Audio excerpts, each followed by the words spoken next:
offer a draw.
Good game.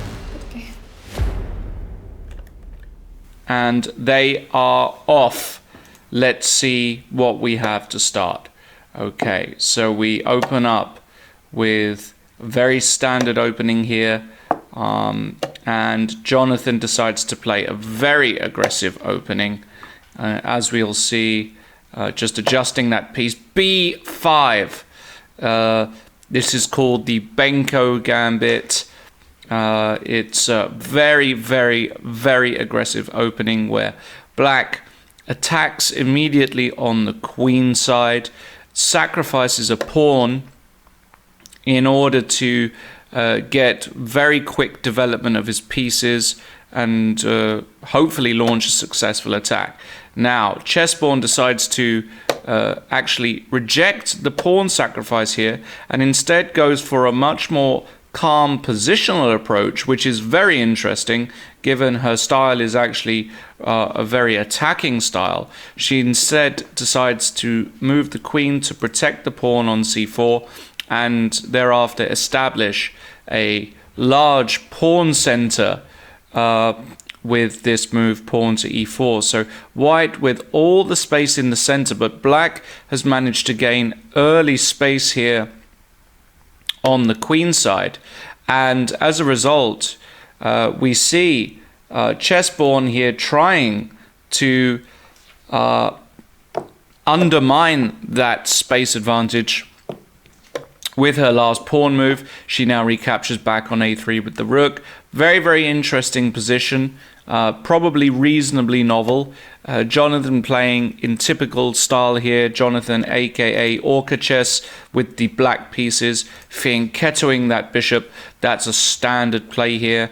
And now Chessborn, well, working out what she wants to do, plays a very natural move, getting that the knight out to f3, bishop to g7, all very standard stuff so far.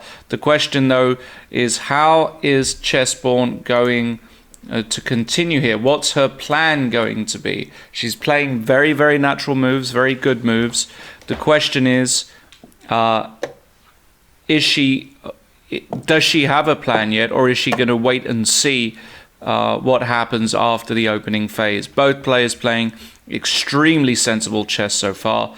We just seen OrcaChess castling, and now it's up to Chessborn. Okay, the move h3 again. This little pawn move, just taking away some more squares from the black pieces. Very, very natural. And now I love what OrcaChess has just done. This knight to a6 move. Knight to the rim. This move, you often hear people say, Knight on the rim is dim, Springer am Rand bringt Komme und Schand.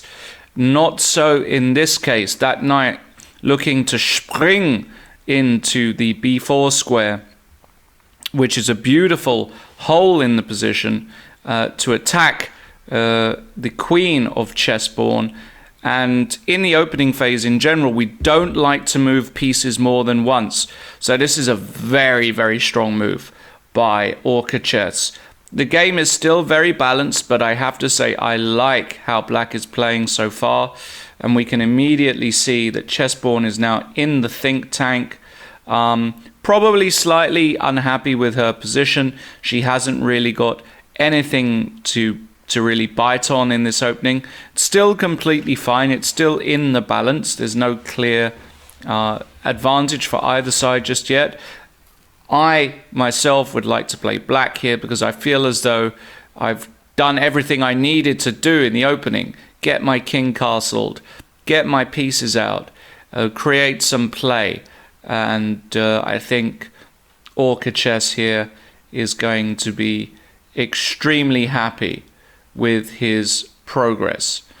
And as we see, Chessborn still in the tank. She hasn't got all day to think. Remember, this is a quick game of chess. She is going to have to come up with a move pretty soon. She doesn't want to lag behind too much on the clock. That will severely harm her chances when things get even more tricky. So let's see what happens. OrcaChess feeling very relaxed, as you can see, leaning back in his chair, trying perhaps a few mind games over the board as well, not just on the board, but over the board, leaning back, showing his confidence, emitting that to his rival. This is a very interesting technique, trying to unsettle Chessborn. And we can see they're already 4 minutes down on the clock. She decides to go for the move bishop to d2, which is a move that, to my mind, shows that she's not very comfortable with her position. It's a perfectly fine move. I don't really see the main point of it. However, it is, it's certainly not a bad move. And now OrcaChess ramming that knight into b4, absolutely. And of course, Chessborn moving the queen out the way to the b1 square, which looks absolutely natural indeed. And over to OrcaChess with another very, very, very clever little move. The move pawn to e6. This is excellent stuff by OrcaChess, looking to open up that position. Why does OrcaChess want to open up that position via the move pawn takes pawn in the middle there on d5? Well, he wants to do that because it's the white king that is yet to get castled. And so now, in this position, Chessborn absolutely must try and find a way to get that king safe. Otherwise, if a black rook ends up on the e file, rook to e8, it's going to cause all kinds of problems for that white king there on e1. So it's absolutely essential here that Chessborn finds a way to get the king safe. But I'm looking at this position, it looks extremely tough. How does she ever get that king safe? Because there are some problems with a pin down the e-file if the bishop ever lands there. This looks very, very uncomfortable indeed. And you can see, just look at that body language here. We have Chessborn, who is really uncomfortable. Angelika, you can see it in her facial expressions. She's concerned. She's asking herself, how has this opening gone so wrong? What have I done wrong? Because actually, she's not done anything incredibly out of the ordinary. It's just her moves have perhaps lacked a little punch, a little bit of aggression. And now she finds herself in a slightly tricky position. And I'm very curious to see what will happen here. Will she take the pawn on e6? Will she move the bishop? You can see head in hands, slouched back, typical sign that she's not comfortable. And we also have OrcaChess now must have a huge advantage on the clock must be 6 minutes up or so. So she's going to have to do something. And she decides to play the move bishop into d3, developing that bishop to d3. Now, of course, Jonathan has got the option to take that bishop, but maybe this is a clever little move, because what Chessborn is saying is, well, your knight on the b4 square that you've moved in is a very strong knight. My bishop on d3, well, not the happiest bishop in the world. Bishops, they love open diagonals, they love open air. The bishop being blocked in by that triangle of pawns. What she's saying is, well, you know, if you want to trade that very good knight for my bishop on d3, then go for it. And Jonathan, aka OrcaChess, with a nice little look up there, saying, okay, I get that move, that's fine. Okay, he takes the pawn in the center. This is a very good move. And now we see Chessborn taking back with the c pawn, not opening up that e file. Very, very clever move by Chessborn. She didn't want to allow a rook to come over with check, so she takes with the c pawn. And now we have a change in the pawn structure. So now things are very, very, what we say in chess is unbalanced, or there are many imbalances in the position. Lots of different things going on now. The whole nature of the position has changed, and it's up to OrcaChess now to decide how he's going to continue. Okay, he decides to play the move queen to b6. This is a fairly common move as well. This has got a direct threat, it seems, of, well, he wants to capture the bishop on d3 and then win the pawn on b2, a little two-move combination idea. So now Chessborn has to decide, how is she going to defend against this threat? Is she going to move the bishop from d3? Is she going to just give it up? Is she just going to castle and say, look, it's more important for me just to get my pieces out, so I'm going to do that. And if you decide to take one of my pawns, go for it. But no, she decides to play a more radical move, knight to a4, both attacking the queen and defending the slightly loose pawn here on the b2 square. So a sensible move in that regard. The knight, however, is on the side of the board, and unlike OrcaChess's knight, when he put the knight on the side of the board, this time this white knight on the a4 square hasn't really got anywhere else to go, so it hasn't got a good jump square. So I'm not sure how much I like this move, but it's still a fairly sensible move in the grand scheme of things. Now we can see Chessborn back up in her chair, looking at OrcaChess, feeling a little bit more confident, you can see, with her body language, giving him the stare down. This is all very, very good stuff.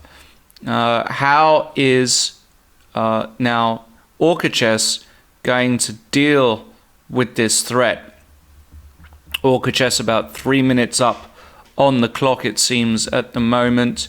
So still got a nice time advantage. He is going to move the queen and decides to retreat it back to the b8 square.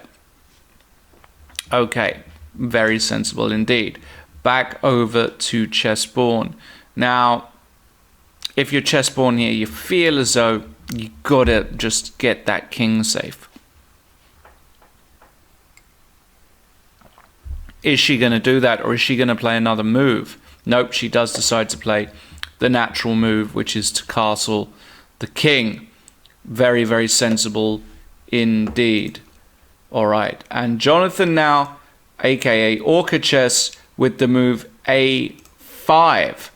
So this move is also a very sensible move, really giving extra support to that knight on b4, gaining a bit of space on the queen side. You want to play on the side of the board where a lot of your pieces are concentrated as well. So that's absolutely brilliant. So still a very, very balanced game. Still a very, very close game. What are we going to see now from White? Are we going to see some more, well, something more aggressive? Let's see. How is she going to set out her pieces here? Chessborn. Favorite player, Vasily Ivanchuk, a Ukrainian legend who was a top player for best part of 2 decades, maybe even 3 decades. One of the most universal players out there. If she takes inspiration from him, she should be able to play any kind of position. And here she plays the move rook to e1. Actually, this is a very important move now that I think of it, because the move a5 also set up some kind of knight takes bishop on d3, followed by bishop to a6 skewer idea. So that a5 move was actually a lot more deadly than it seemed by OrcaChess. So rook to e1, getting the rook out of that long diagonal a6 to f1, very sensible move. And now OrcaChess just getting that bishop off the back rank to d7 also looks extremely sensible. Now the real tough part comes, because White has managed to mobilize all of her pieces. So all of her pieces are in the game. She's got the king safe, and this is where that planning phase of chess is so important. How do you now construct a good plan with White? What are you supposed to do in such a position? Very tough indeed. Is she going to save the bishop on d3 now? She could actually retreat it all the way home back to f1 to save it. Is she going to bring the knight back from the rim back into the game? Is she going to put the bishop on c3 on the long diagonal? And she does that. She does play the move bishop c3 with a very quick look up, a glance at her opponent, saying, have some of that. Now, on one hand, I like this move, but on the other hand, of course, I'm very worried about this knight now on a4, which is lacking anywhere to go. The only problem is I don't see a way for OrcaChess to actually punish White in that sense. So is he going to complete his mobilization? Is he going to bring his rooks into the game? Is he going to look for something more tactical? Well, we will soon find out. Very tense, as you can see. Both players, no super clear advantage either way, and OrcaChess does just that. He brings the rook to the e-file. Very sensible move. Bringing that rook in, putting extra pressure on that white pawn on e4. I like this move a lot. Very good chess so far. And now Chessborn with a lovely move here, and another glance up at her opponent. The move knight into d2. Fantastic positional idea. What she wants is to bring this knight to this c4 square, which is a fantastic square for that knight in such positions, attacking a lot of black's weak pawns. This is something that, you know, she would have learnt from the Soviet school of chess. Well, she wasn't born in the Soviet Union, of course, but the Soviet teachings have come through the generations, and learning how to play solid positional chess is part and parcel of their education. And now OrcaChess, well, he's got to decide what he wants to do here. It feels as though black is very close to making a tactic work, because white's rook on a3 here, that's another piece that I'm not a huge fan of. It's just sitting there not doing very much. The knight on a4, a few pieces still offside here.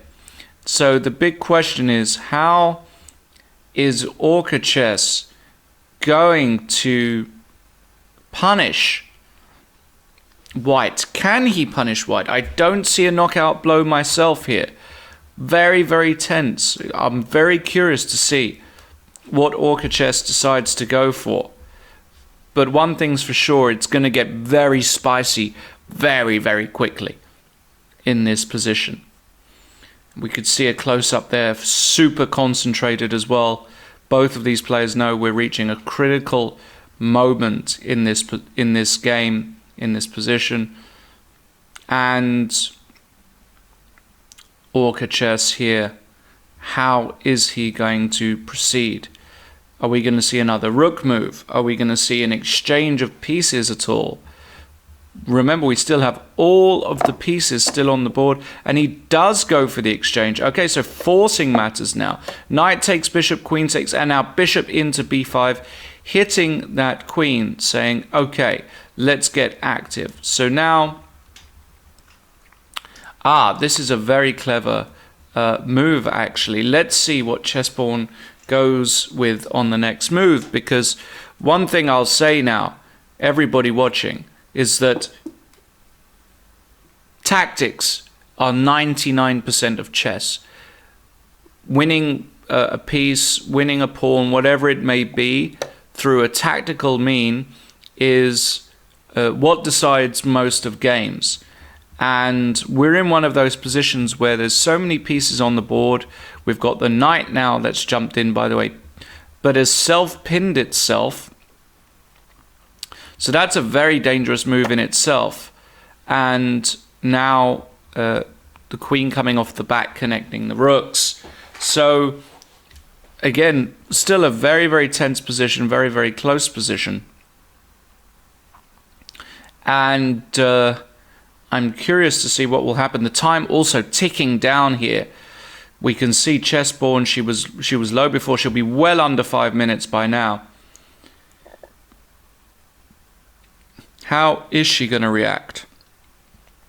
Her piece is just a little bit poorly coordinated at the moment. Not a huge fan of her position, I must say. Perhaps she should have kept that bishop on the board a few moves ago. And now she needs to find a good... Okay, she comes in with the move knight b6. Now, I thought that this move was not possible. So I'm very curious to see what will be played now. I thought that this move was very, very dubious because of the simple idea of queen takes knight. And if knight takes queen, I then win your queen with my bishop. And he does it. Exactly. Queen takes knight. Is this an error, a mistake here by Chessborn? Has she missed this? Knight takes queen, bishop takes queen. She'll now take this rook. And there's a bishop takes f6. Hold on. Maybe she's seen everything. Maybe she's seeing everything. Knight takes rook in the corner. Okay. And if rook takes knight, then bishop takes the knight on f6. And suddenly, this rook on a3, which was doing nothing for the most of this opening, suddenly has got a function. This is absolutely unbelievable. Rook takes it now. Yes, she does. She takes the knight off. This is brilliant chess. And now rook takes bishop. And now all of a sudden, well, now this pawn comes up on b2. And actually, the position is incredibly unclear. What a series of trades and attacks. That's absolutely unbelievable. And now we reach this position here. Well, let's take stock. White has got the extra exchange, as we say. He's got a rook for a bishop. But black in return has got a bishop and a pawn for the rook. But it's not just any pawn. It's this a pawn on a5, which is ready to just run down the board if you're not careful. And with the bishop sitting on that long diagonal, it's actually a very dangerous pawn because the pawn might just run to the very end. My gut feeling here tells me that black should not have any particular issues in this position. As we could see the time, we've got Chessborn 2 minutes 48, OrcaChess just around the 5-minute mark. So the time is getting short for both of these players. I'm very curious to see what will happen. Instinctively, it feels as though it should be around equal. Bishop e5, lovely little move here by OrcaChess, centralizing that black bishop, which is absolutely essential. And Angelika, aka Chessborn, she's got a real task because it's not just the A pawn, it's the C pawn as well, which is absolutely difficult to stop, and that's what she does. She stops it with the move rook to c2. Okay, now over to OrcaChess again. Decides to actually activate the rook b8, threaten a nasty little checkmate idea, and activate the rook. I like this move. Oh no! Rook to a3, what is this? She completely missed it. She completely missed the checkmate, and it's going to be checkmate. I can't believe it. She has to give up the rook, and rook takes rook, and it is actually checkmate. Chessborn knocking over her king, accepting resignation. Yeah, it was very exciting game. I thought of the tactic. I took the queen, and I didn't calculate so deep that in the end you have this exchange here, and you're winning back the piece. But I've seen you have exchange up, but the pawns on the queen side are very dangerous. I think it's compensation. It's quite roundabout equal. Yes. But I thought I'm winning here, and then turn around from you. It's insane what happened here. Yeah, I calculated the second. I can take on f6, but then your pawns are pretty dangerous. So I think earlier you could have played also c4 maybe. Yeah, I saw Amy did. Yeah, I just didn't see the mate coming. I should have played g3, of course. And okay, it's not clear, but you have 2 pawns, so yeah. Yeah, 2 free pawns. So I think it's compensation, but perfect play from white. It should be around okay. I think I have g3 f4 here at the end, and then I can somehow try to push d6 maybe, g3 f4 e5, and then maybe d pawn can be dangerous, but yeah. Firstly I saw this knight b6, and I thought okay, it should be bad because you can easily take, but then I found that we can also take on, white can also take on f6. But yeah. In the end, and my bishop is attacked on d3. Your bishop, your bishop, but your bishop is pretty dangerous at the end. So. How did you feel playing the Volga, the Benko Gambit? Sometimes I accept it, sometimes I don't. So I decided today to decline it. Yeah. Yes, but it was interesting. Also with knight on b4. The knight was on b4. When knight got on b4, I was a little bit scared of my position. I think it's pretty nice destination for the knight here, this square. But then when you pushed also a5, also somehow c4, b4 were a little bit weaker for me, and my knight could have gone there. Yeah, my plan was actually to play b3, knight b2 then, after my knight get to c4, but... I think knight to c4 is very good, but I think you shouldn't play knight to b6 and just prepare this e5 break in the center. I think if you get through it, And also there was the idea of b3, knight b2, and then I'm attacking your pawn on a5, my another rook is coming, so maybe that's what I should have done. It's getting weakness long run, right? And all the time I was thinking about taking on c4 and then playing bishop to a6 and maybe some activity and in the center. Yeah, it was very, very difficult tactics. I don't know, did you calculate the stuff after knight takes d5? Very interesting lines. Which moment? Because there are many. There are many moments. Many times knight d5, yeah. And then if you take, then I take your bishop here, and the queen takes, and somehow the rook is not protected anymore. But I'm not so sure if it's working because so much is going on here on the queen side. But I can also take. I cannot take knight on b4 because you're taking back with another knight. Okay. Yeah, maybe it could have been played. I don't know exactly at which moment, but I was thinking that sometimes somehow the pawns were protected. But yeah, maybe there was this idea. Yeah, congratulations, thank you for the game.